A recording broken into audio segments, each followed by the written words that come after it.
magsispeak in behalf sa kanya.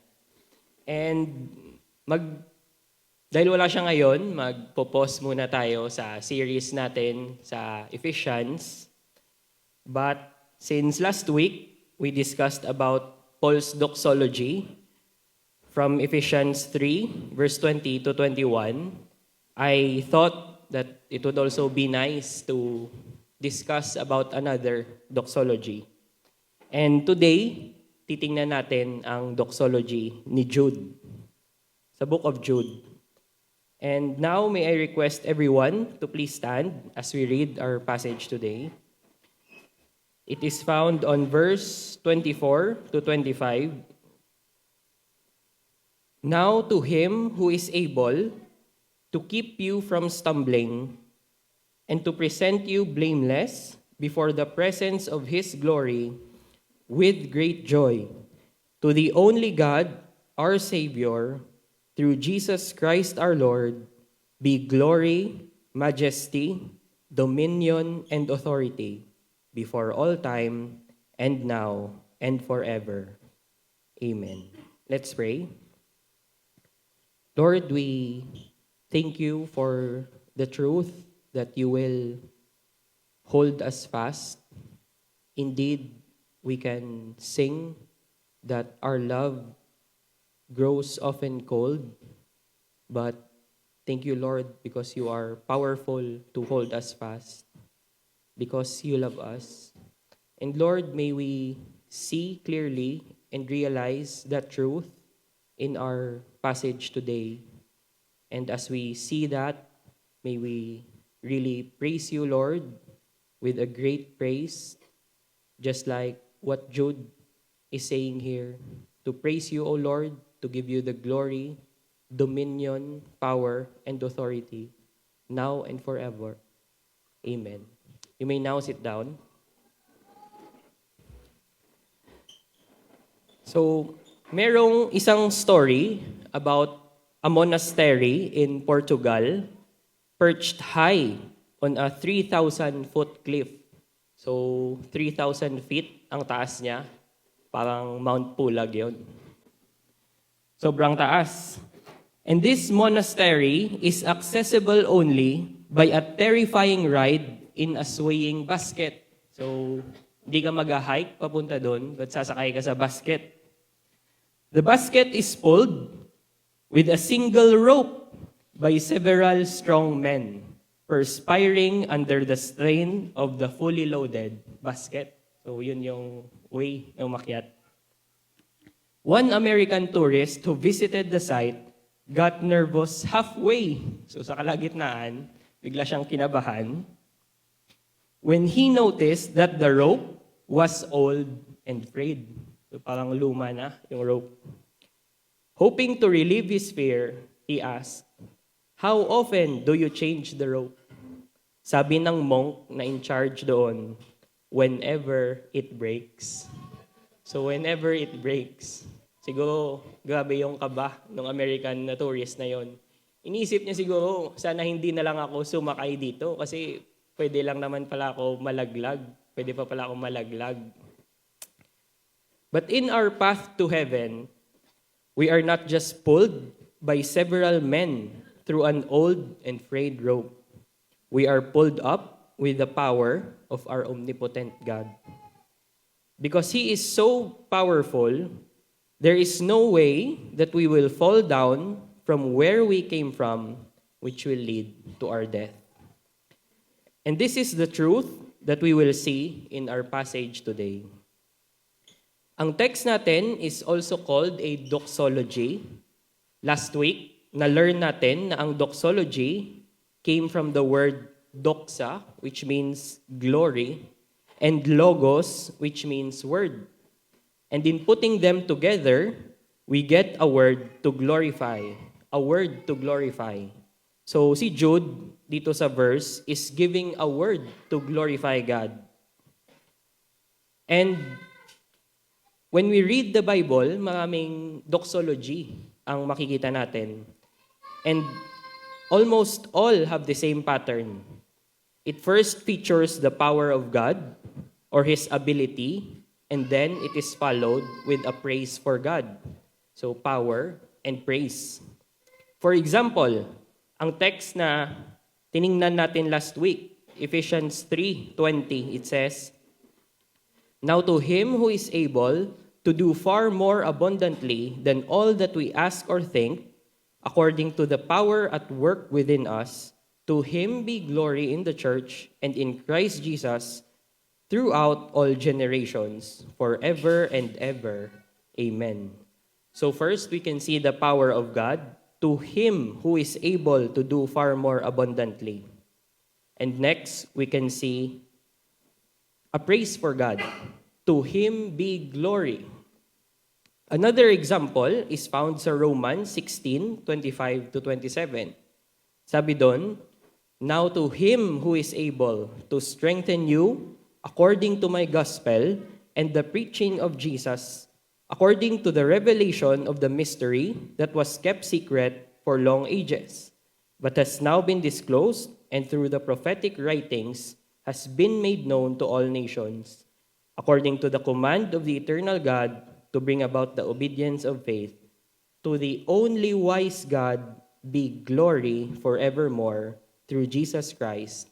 Amen." So again, same yung pattern. We can see the power of God. To him who is able to strengthen you according to my gospel. And then a praise for God. To the only wise God be glory. So, yun ang pattern ng mga doxology. It first presents His power, and then it praises Him for His power. Doxologies remind us that knowing God's work leads us to worship God.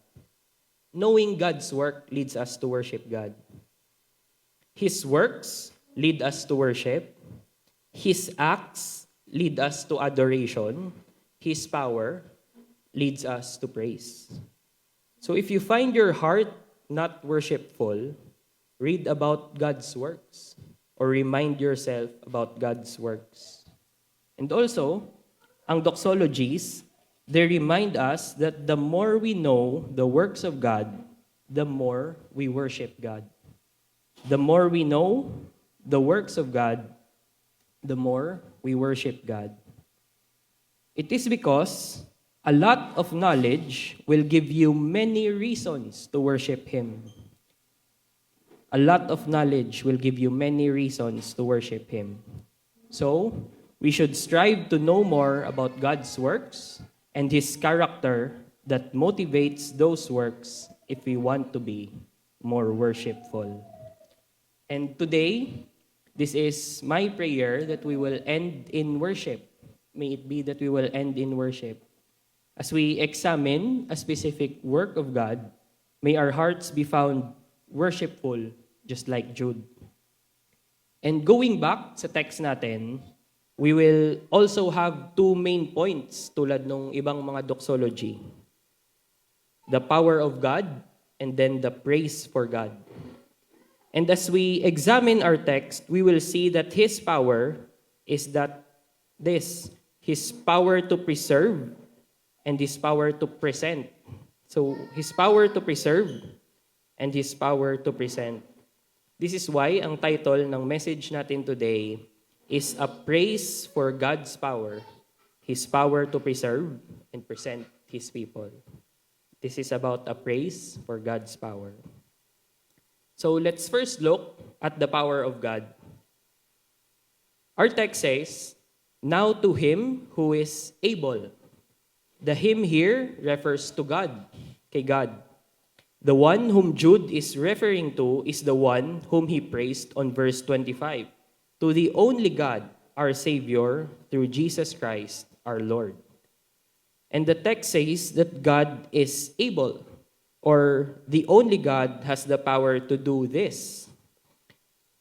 And our text shows that, again, there are two things that God is able to do: to preserve and to present. So first, He is able to preserve you. The text says, God is able to keep you from stumbling. In other translations, it says falling or falling away. The idea is that God has the power to keep you from falling. He is able to preserve you.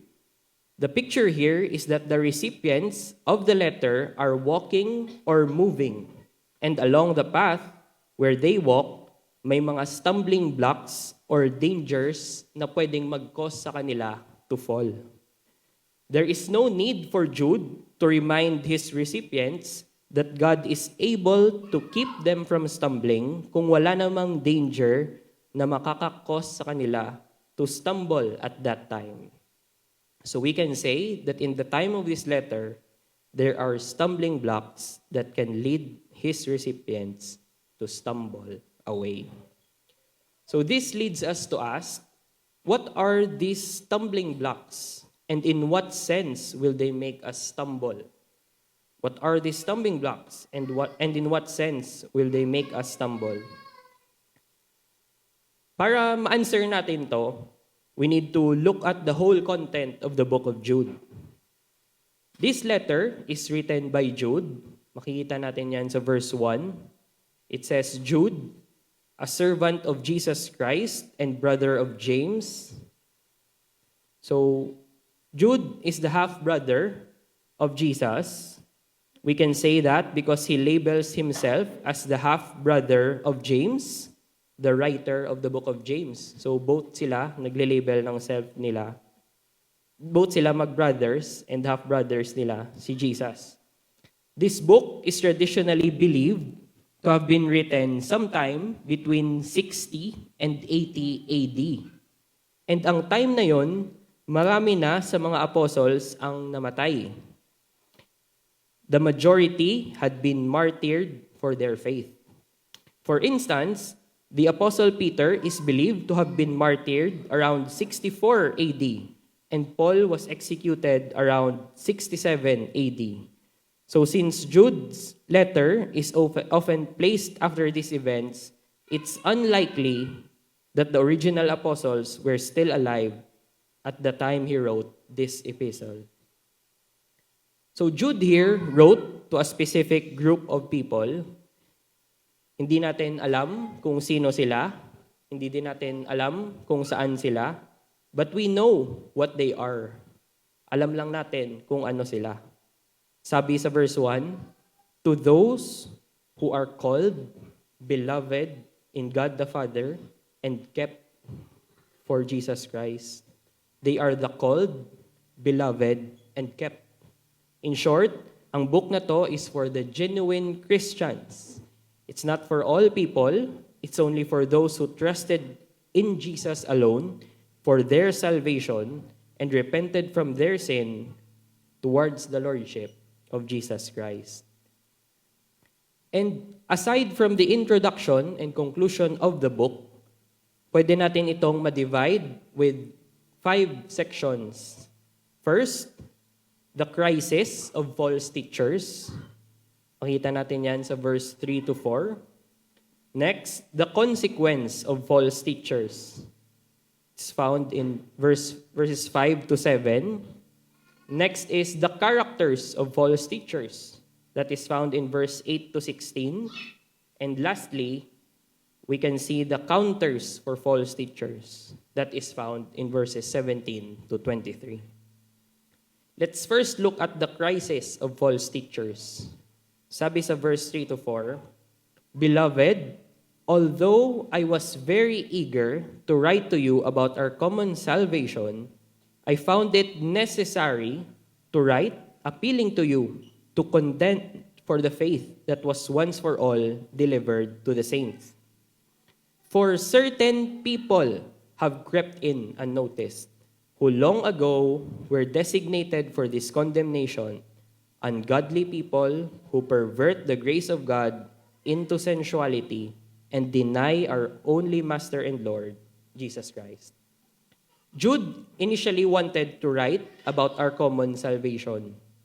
And ang common salvation here, nagre-refer sa salvation na sinishare ng mga Christians in Jesus. Probably, he is planning to expound the gospel of Jesus. But he opted to urge the Christians to contend for the faith. And ang word na faith dito doesn't refer to personal trust, but it refers to the Christian belief. It refers to the whole of Christian truth, which includes especially the gospel. Again, it refers to the whole of Christian truths, which includes especially the gospel. So, to contend for the faith means to fight for God's truth that was taught to them by the apostles. And the fact that Jude is telling them to contend for the faith implies that there are false teachers. The fact that Jude is telling them to contend for the truth implies that there are false teachers. Contending for the truth is unnecessary if it is not under attack, and they are attacked by these unnamed false teachers. Ang mga false teachers na to, sabi ni Jude, have crept in unnoticed. They silently infiltrated the community, spreading dangerous doctrines, and probably most of the apostles are dead already. So these false teachers became more confident to invade the church teachings. And ano yung tinuturo nila or yung pinapaniwalaan nila? Although Jude doesn't specify their exact teachings, he gives us a clue. They pervert the grace of God, of our God, into sensuality and deny our only Master and Lord, Jesus Christ. So, to pervert the grace of our God is to use God's grace as a license for sin. They use it to commit sensuality. Sensuality is to indulge yourself in physical pleasures, especially sexual pleasures. And in doing that, they deny the lordship of Jesus Christ in a Christian's life. They do not consider Him as master. So, parang ganun yung teaching nila or yung belief nila. We can go sin, even sexual sins, because God is gracious naman. And in doing that, they are denying the lordship of Jesus Christ. So that's the first one, the crisis of the false teachers, the crisis of false teachers. On the next verses, makikita natin ang consequence for false teachers. It says, verse 5, "Now I want to remind you, although you once fully knew it, that Jesus, who saved the people out of the land of Egypt, afterward destroyed those who did not believe. And the angels who did not stay within their own position of authority, but left their proper dwelling, He has kept in eternal chains under gloomy darkness until the judgment of the great day. Just as Sodom and Gomorrah and the surrounding cities, which likewise indulged in sexual immorality and pursued a natural desire, serve as an example by undergoing a punishment of eternal fire." So Jude here gives the outcome of those who defy God. His examples were the Israelites who did not believe, the angels who rebelled, and the people in Sodom and Gomorrah who indulged in sexual immorality. And all of them have in common. All of them received a consequence from God. These false teachers are like those Israelites who did not believe. They did not believe God's truth. Instead, they believed their own wrong doctrines. They are also like those angels who rebelled against God. They are living rebelliously by denying the lordship of Jesus, and as a result of the abuse of God's grace. And lastly, they are like the people in Sodom and Gomorrah who indulged in sexual immorality. As we have said earlier, they abused the grace of God by using it as a license to commit sensuality. They indulge themselves in physical, especially in sexual pleasures. And just as the Israelites, the angels, and the people of Sodom and Gomorrah, they too will get a consequence from God. They will be punished in hell for eternity. So contending versus the false teachers, consequence of false teachers, and then we see the characteristics of false teachers. From verse 8 to 16, dinidetail ni Jude yung mga life and behavior nila.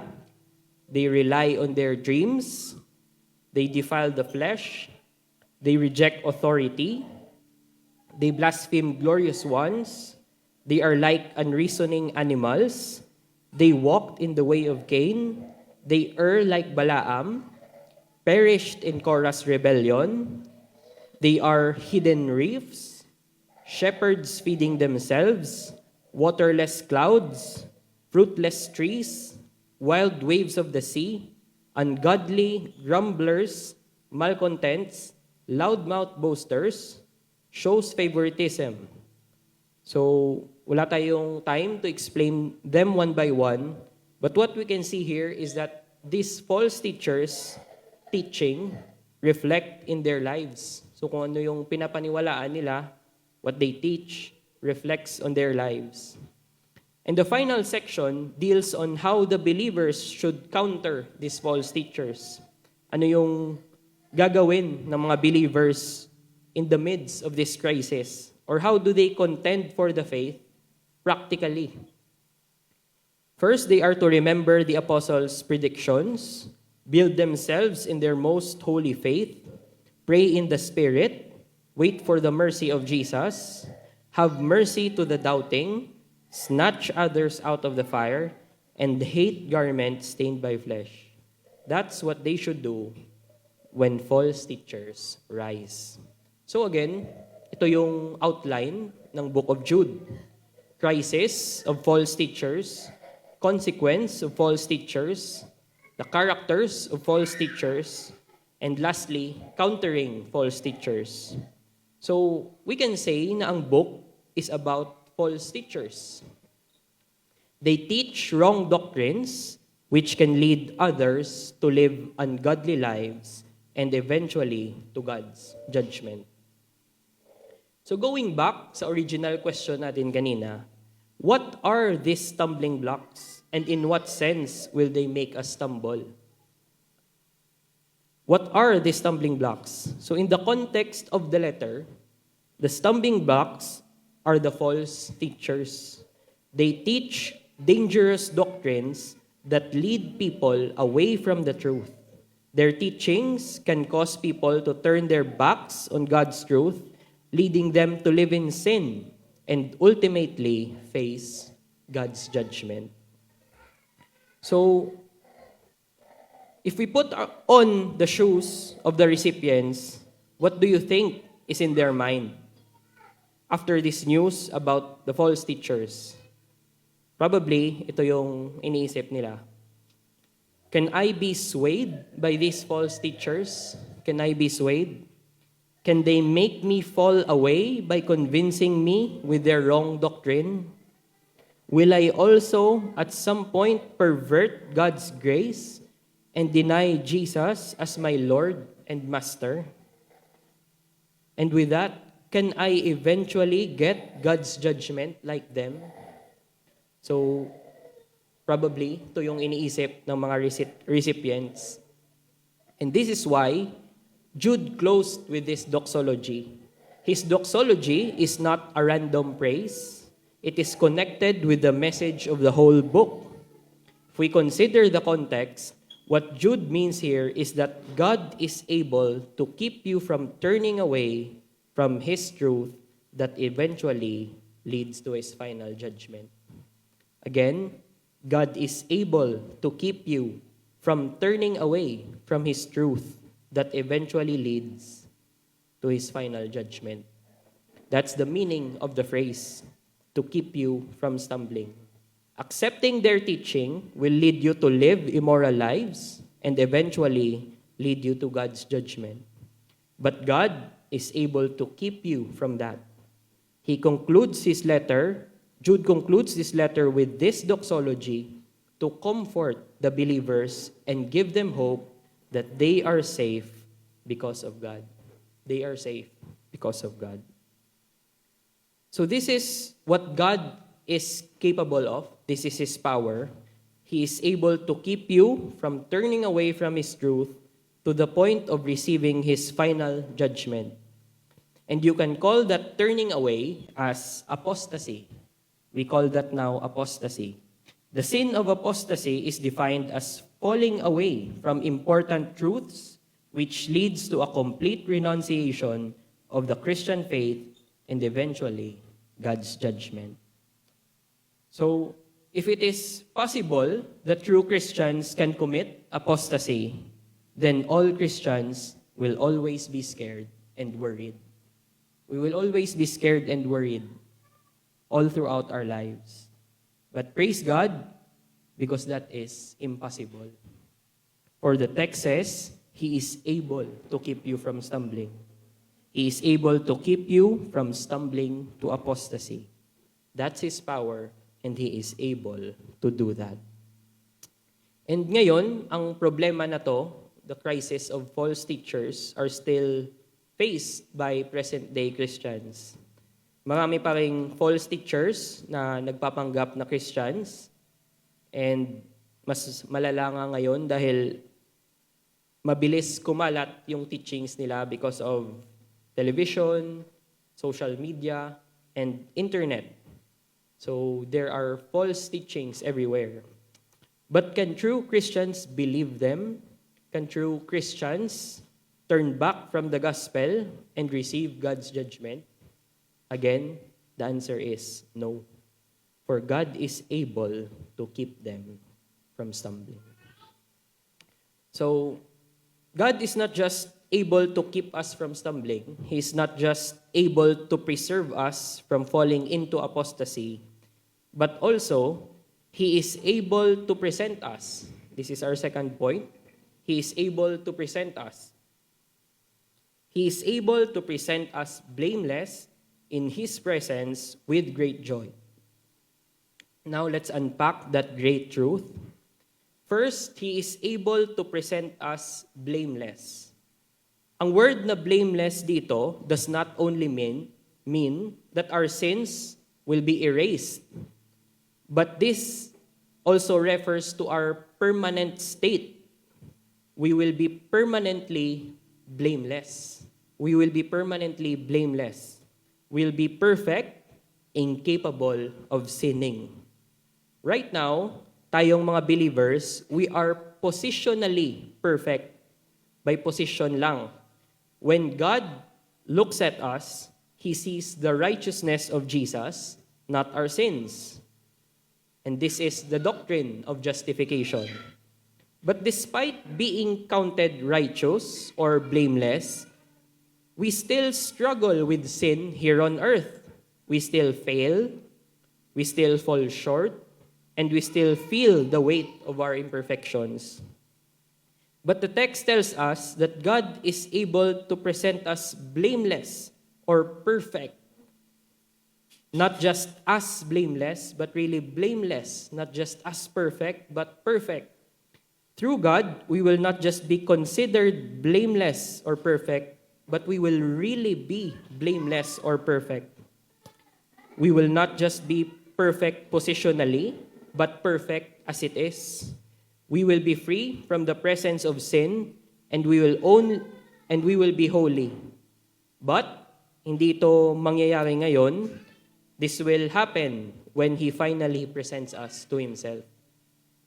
Pero even though hindi pa to mangyayari, this is a wonderful news for true believers. It is good news because true believers hate sin. If you become a true believer of Jesus, one obvious change is that you will hate sin.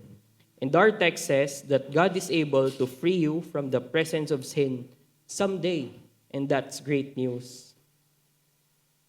Look at what John MacArthur said sa isa niyang sermon.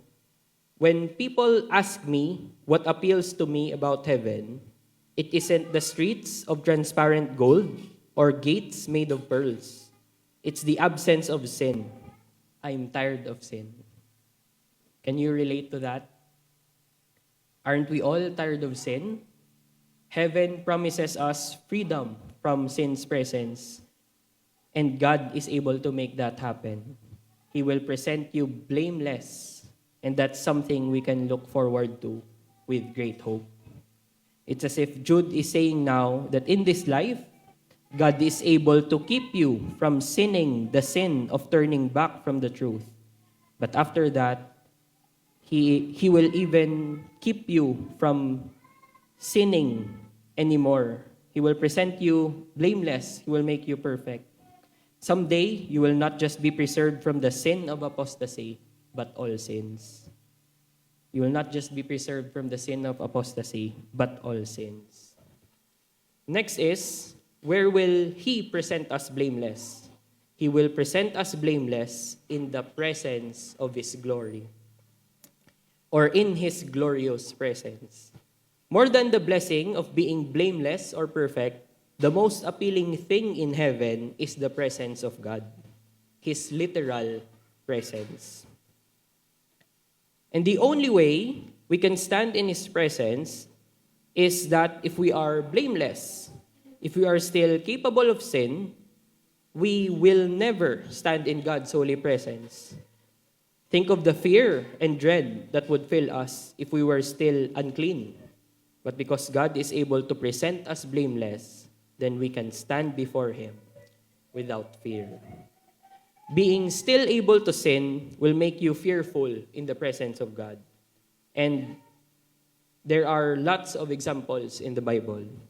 First, si Adam and si Eve, nung dinisobey nila ang Panginoon by eating the forbidden fruit, ano yung ginawa nila nung na-realize nila na malapit na yung Panginoon? Genesis 3:8 says, "And they heard the sound of the Lord God walking in the garden in the cool of the day, and the man and his wife hid themselves from the presence of the Lord God among the trees of the garden." If we are still able to sin, heaven will just be a hide-and-seek playground. Tatakbo lang tayo pati sa Panginoon doon. We will fear God's presence and hide all the time. Second, si Isaiah, knowing that he has unclean lips, ano yung sinabi niya when the Lord revealed Himself to him?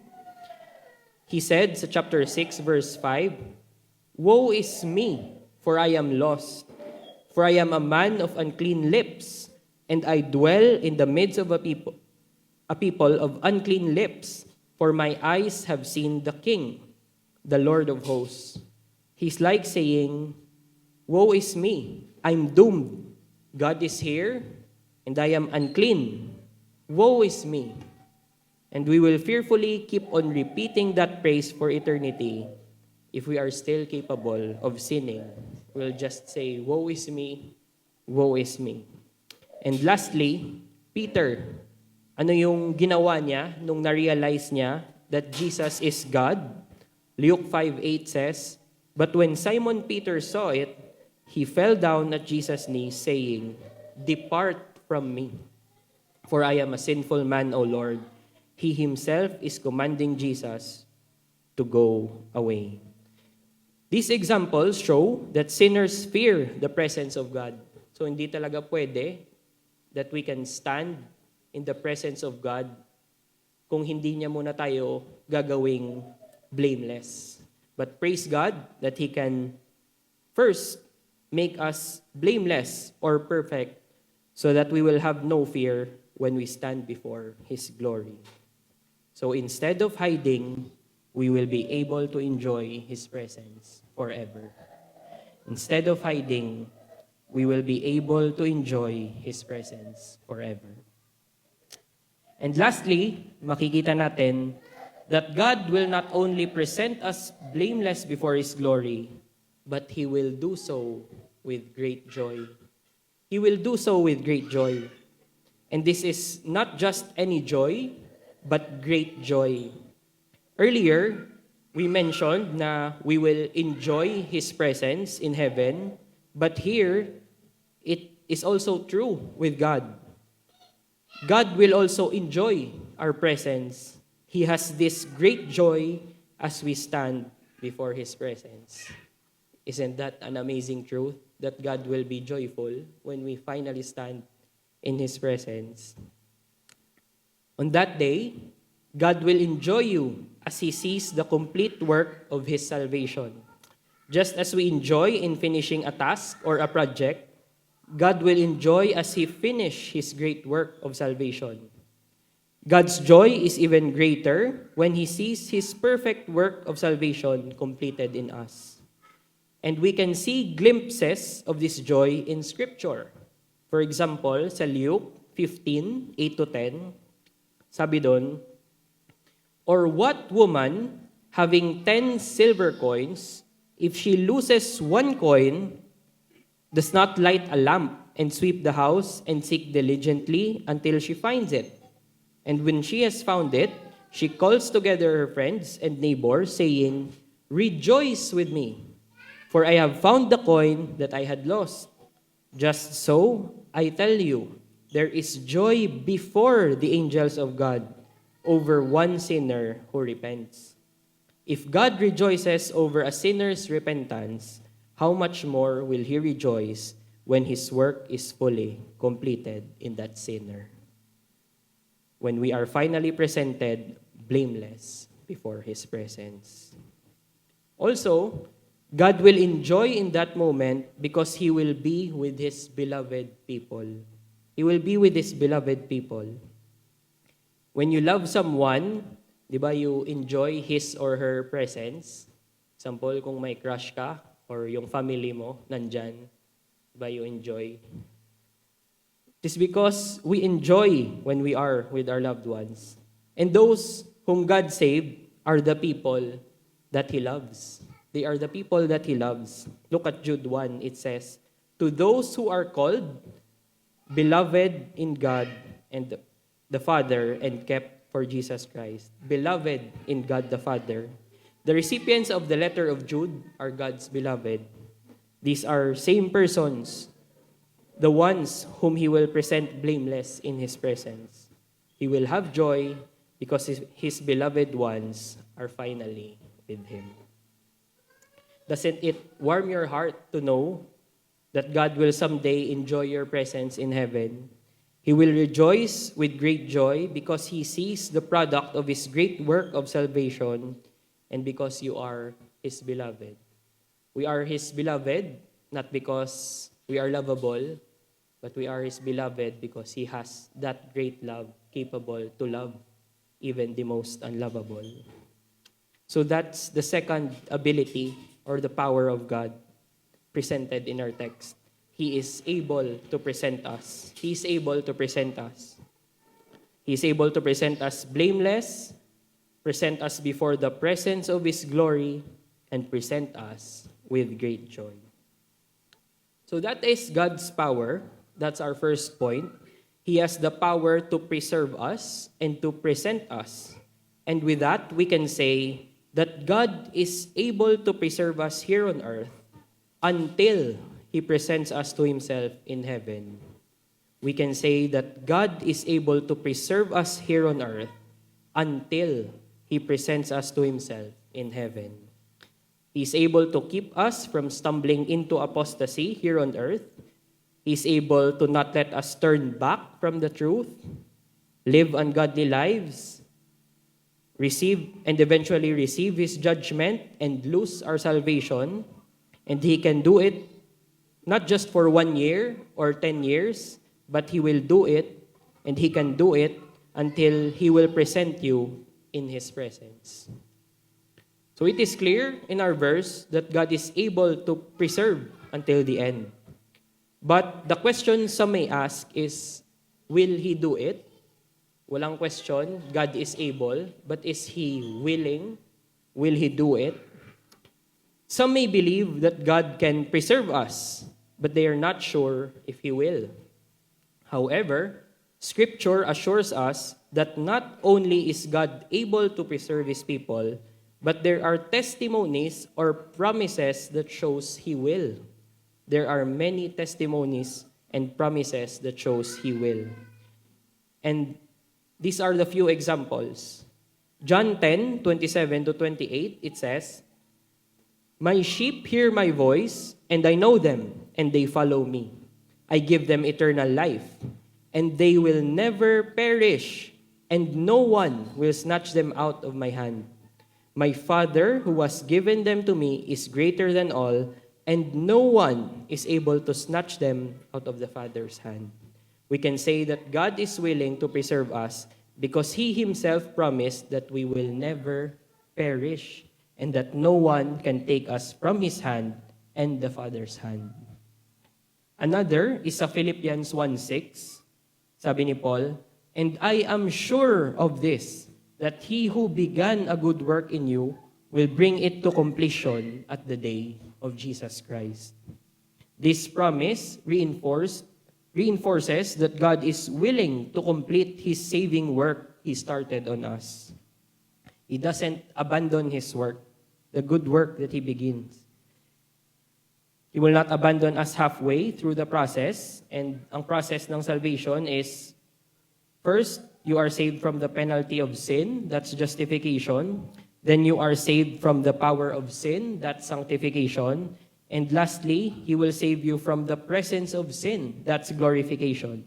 He will not stop in the middle. Because again, sabi sa verse, He who began a good work in you will bring it to completion at the day of Jesus Christ. Those whom He justifies, He glorifies. So these verses, along with Jude 24, makes it abundantly clear that God is not only able, but is also willing to preserve His people. He will keep us secure and faithful until the end.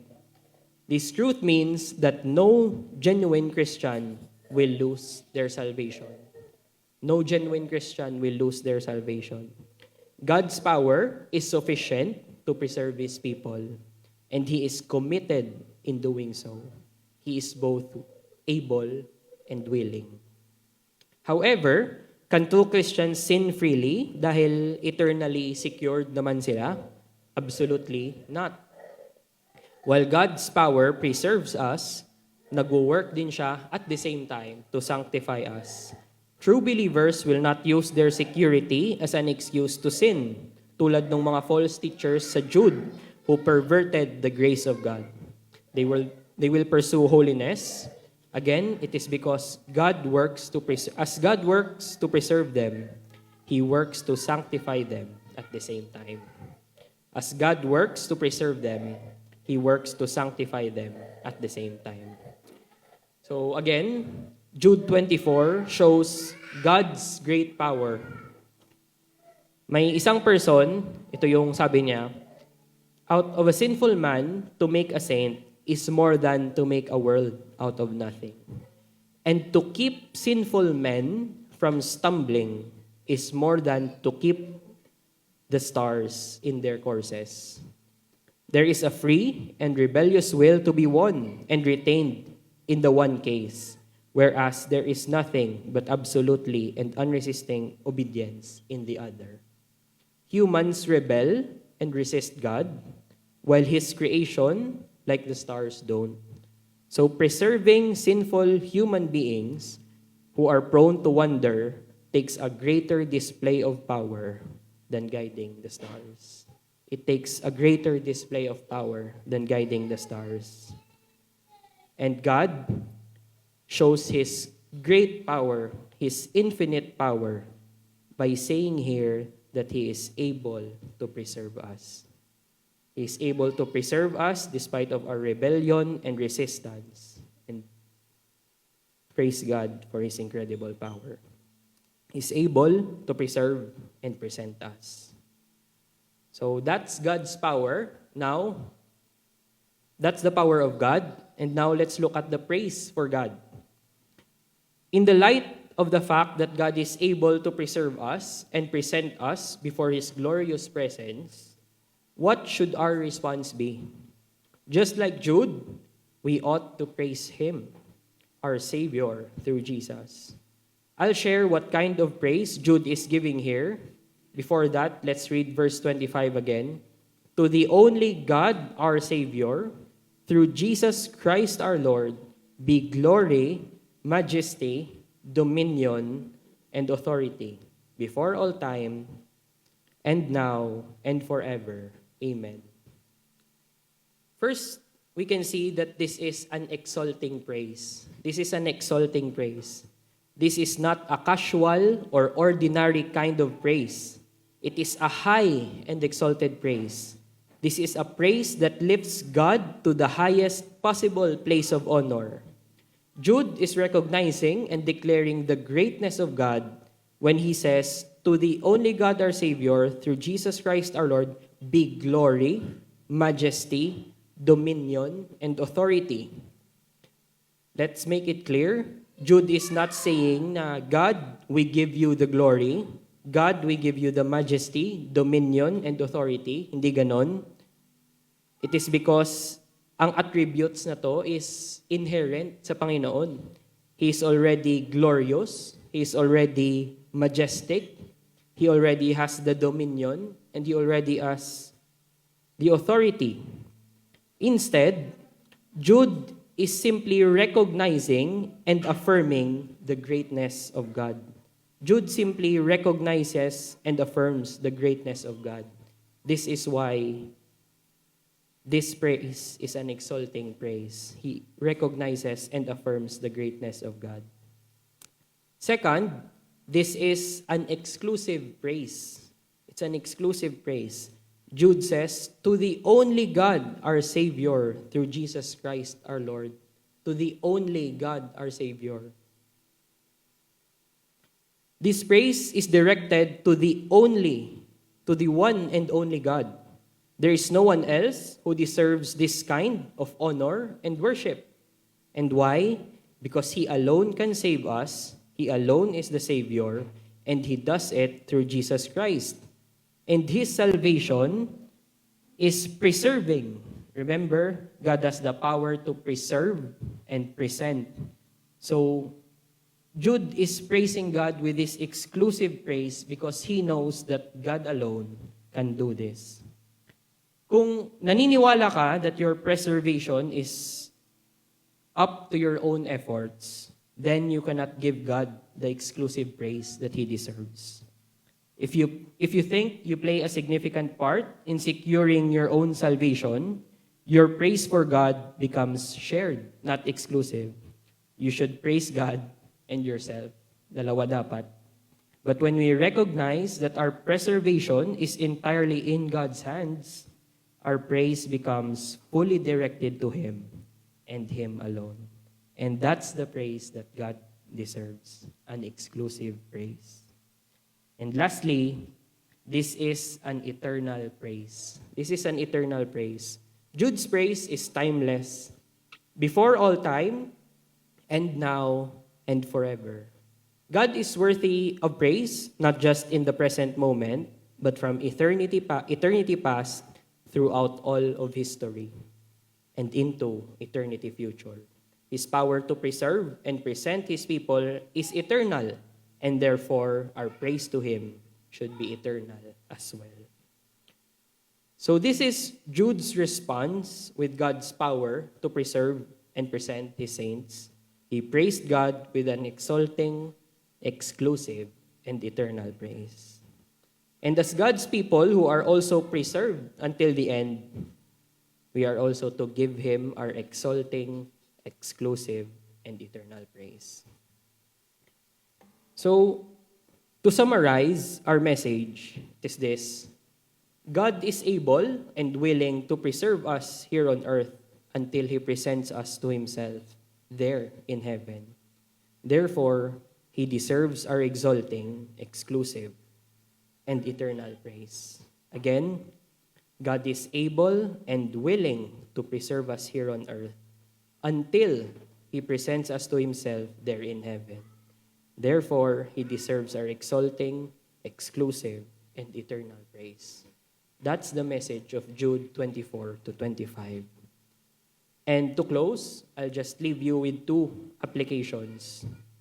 First is for those who consider themselves as Christians. So, trust God for eternal security. Trust God for eternal security. Some may wonder if they can be sure of their salvation. But as we see in this passage, along with many others in the Scripture, God is both able and willing to secure us eternally. And He reveals it in His Word because He wants us to trust Him for that. He wants us to trust Him that He is able and willing to secure us. Doubting that reality is like doubting God Himself. Doubting that reality is like doubting God Himself. So trust God and embrace the truth of eternal security. In embracing it, you will find joy, you will find comfort, and you will find yourself shouting in praise and worship, just like Jude. Second is for those who are not yet Christians, for those who consider themselves na hindi pa Christian. Run to God for eternal security. Run to God for eternal security.